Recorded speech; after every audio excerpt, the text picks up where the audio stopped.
Buko para sa minamahal nating asawa. At dahil nga nag-request na naman yung asawa natin na kumain ng buko, ito na naman tayo mga idol. Aakyat na naman tayo ng niyog.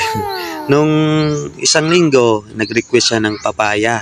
Kaya umakyat tayo ng bundok para lang makahanap ng papaya at pinahinog natin. Itinago natin ng isang linggo para mahinog para maibigay sa kanya. Ang sunod naman, yung request naman niya, saging. Ayun, humanap ulit ng saging sa bundok para mapahinog din at mapakain din sa kanya. Siyempre, pati na din ako. Yung isang araw, request naman siya ng Indian Mango. Ayun, todo akyat na naman tayo para makakuha ng Indian Mango dun sa Baybay Tangalan. At ngayon, umagang umaga, naiinitan daw at nakita niya itong buko.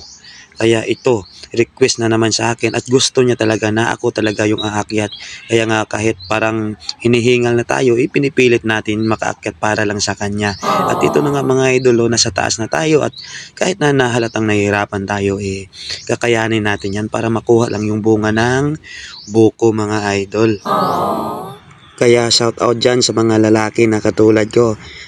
Sinusunod nyo rin ba yung kailangan ng mga asawa nyo? Oh, di ba?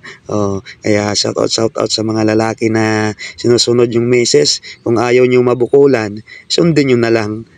Kung sa kasabihan nga, laging tama yung asawa.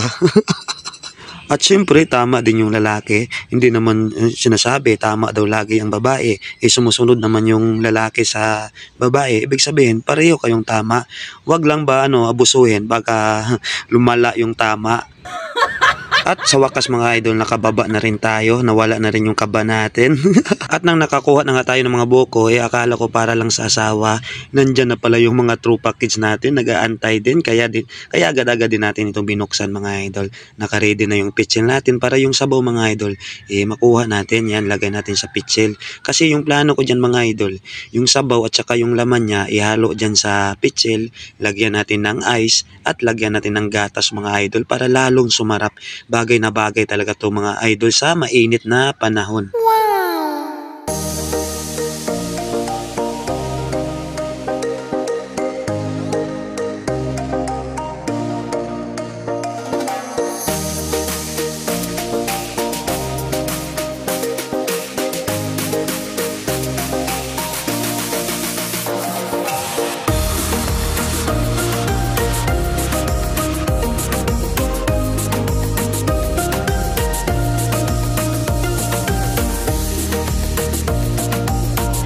At halata nga mga idol na takam-takam na yung mga bata, kahit ito yung banda yung sapuitan ng niyog, ayan, pinag-aagawan na.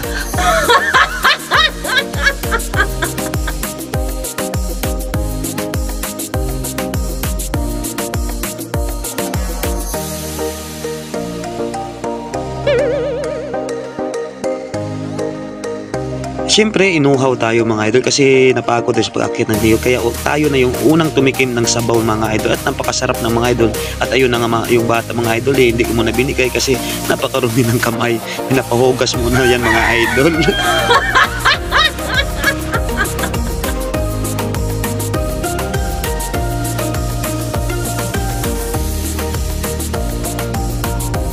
At ito na nga mga idol, pinakuha ko na sa mga babae yung laman ng buko mga idol para mailagay na dito sa pitsil.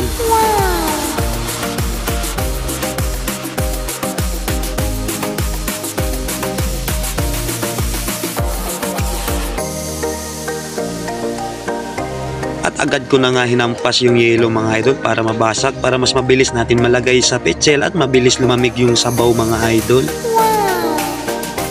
At after ko nga malagay yung yellow mga idol, ito na yung susunod. Ito na yung highlight. Lagyan na natin ng gatas yung mga idol para lalong sumarap yung buko natin. Bawas-bawasan muna natin yung gatas ni Baby Prince. At after nga natin malagyan ng gatas mga idol, siyempre i-mix-mix lang natin yan. Halu-haluin lang natin yan hanggang matunaw yung gatas mga idol para lalong sumarap yung buko natin. At ayan na nga, inaantok na yung mga bata kasi nga takam na ba, gusto nang tikman yung buko natin.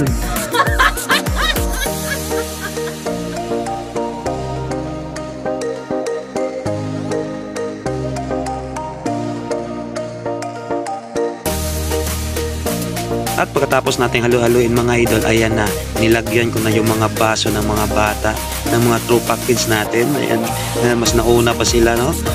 Mas nauna pa sila sa may asawa.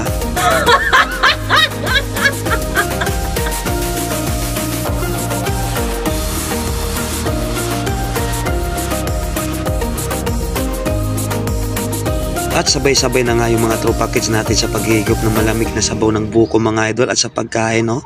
Ayan, sabik na sabik kasi minsan lang sila makatikim nito. Minsan lang kasi may umakyat eh. Buti nga lang inabot tayo ng kasipagan at nag-request yung asawa natin. Aww. At hanggang dito na lang yung vlog natin mga idol. Kung nagustuhan ninyo mga idol, isang share naman dyan. Shout out sa mga lalaki dyan na masipag. Aww.